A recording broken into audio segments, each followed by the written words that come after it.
Na Bledu se je zaključil 17. Blejski strateški forum, letos pod geslom Vladavina moči ali moč pravil, The Rule of Power or the Power of Rules. Najpomembnejša mednarodna zunanjepolitična konferenca v Sloveniji je potekala predvsem v znamenju krize multilateralnega reda ter odzivu mednarodne oziroma mednarodnih skupnosti na nove izzive, pri tem pa vlogi in prihodnosti Evropske skupnosti.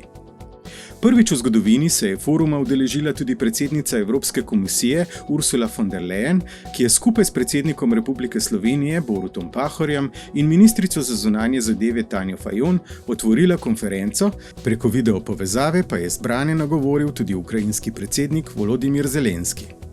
Konferenco je obiskalo preko 400 visokih gostov, odločevalcev, poslovnežev in mnenjskih voditeljev, med njimi predsednika Islandije in Moldavije, predsedniki vlad Albanije, Hrvaške in Slovenije ter predsedniki parlamentov, institucij, zunanji in drugi ministri iz kar 15 držav.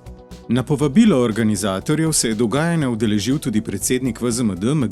Kristjan Verbič, ki je imel čast s prizorišča konference pospremiti osrednjo gostjo, predsednico Evropske komisije, dvodnevno dogajanje pa je med drugim izkoristil za številne sestanke, srečanja in pogovore iz naslova prizadevanj VZMD, kakor tudi njihovih mednarodnih dejavnosti ter poslovno-investitorskih programov Investus Slovenia in International Investors Network.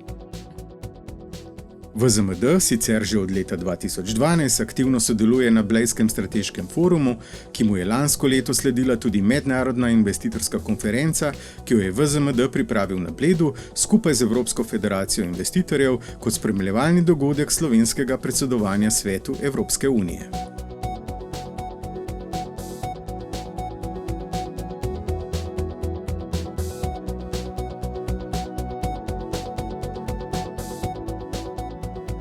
Po tokratnem forumu in 3 letošnjih mednarodnih turnejah VZMD, Gent, Bruselj, Monako, Dublin, Cork, London, Atene, Limassol, Bruselj, Ankara, Carigrad, bo mag. Verbič nadaljeval že 4. turnejo. Ta se bo pričela v Pragi z udeležbo na forumu Eurofi, srečanjem najvišjih predstavnikov finančne industrije, ob srečanju evropskih ministrov za gospodarstvo in finance ECOFIN, ki vsakokrat poteka v predsedujoči državi Svetu Evropske unije. Teh srečanj se predsednik VZMD udeležuje že tradicionalno kot predstavnik izvršnega odbora Evropske federacije investitorjev.